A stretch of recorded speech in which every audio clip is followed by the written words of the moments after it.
Hello and welcome to the Morningstar series Market Reaction. I'm Emma Wall and I'm joined today by Cyrique Bourbon from Morningstar Investment Management to discuss the latest budget.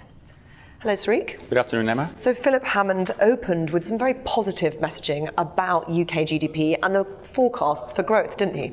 Yes, that's very true. It's fair to say, he's acknowledged effectively the stronger backdrop the UK economy has seen in the last 6 to 12 months in particular. So we've seen stronger pickup in consumption, which obviously is being reflected in a bit more of an upbeat outlook for the UK. However, worth highlighting, this strong consumption backdrop seems to be showing kind of signs of a bit more of pause. So potential optimism should be actually quite measured in my view. And how will that affect investors? What impact will that have on UK equities? So the first thing to remember is that the UK economy is not the UK equity market. So UK equity market is very global in terms of where companies are deriving their revenues and profits. So very important to make the distinction between the economy on the one hand and the UK equity market on the other hand.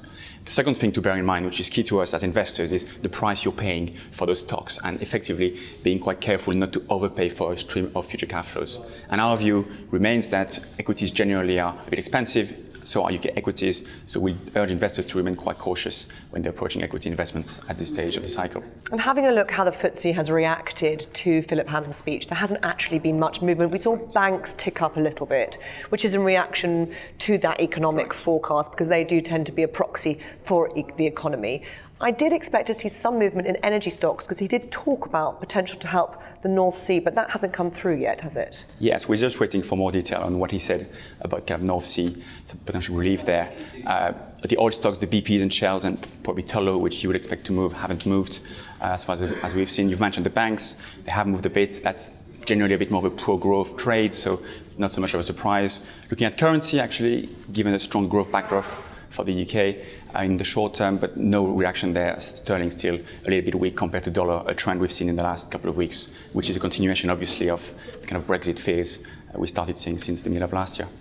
There wasn't much in this budget for the investor in terms of that, and that's why we haven't seen the FTSE move that much. We saw some promises to spend on social care and education.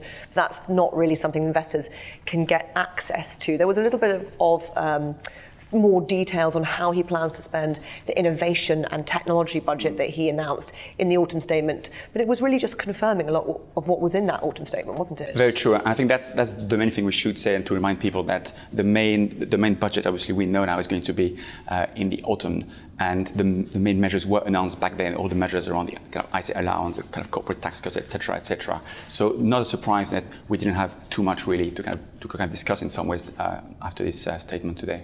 With the one exception, of course, that the self-employed have been rather hit by this budget. They'll see their national insurance rate go up 1% from April 2019 to 10% and up another 1% again a year later. We also saw the dividend allowance for investors and for the self-employed who are paid through direct shareholdings would be reduced from £5,000 a year to £2,000 a year.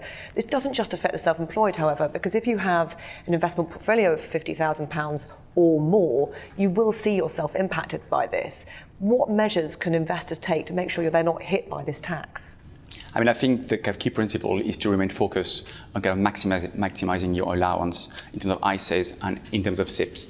I mean, the rest is to keep your discipline as an investor, and this is very much my role as a portfolio manager, but that's something slightly separate from the investors themselves. So for them, it's really focusing on the allowances that they have. And obviously, the government announced in November that they were raising some allowances for ISA, so this is obviously good news. Investors should look to exploit this. Cyrique, thank you very much. Thanks for having me. This is Emma Wall from Morningstar. Thank you for watching.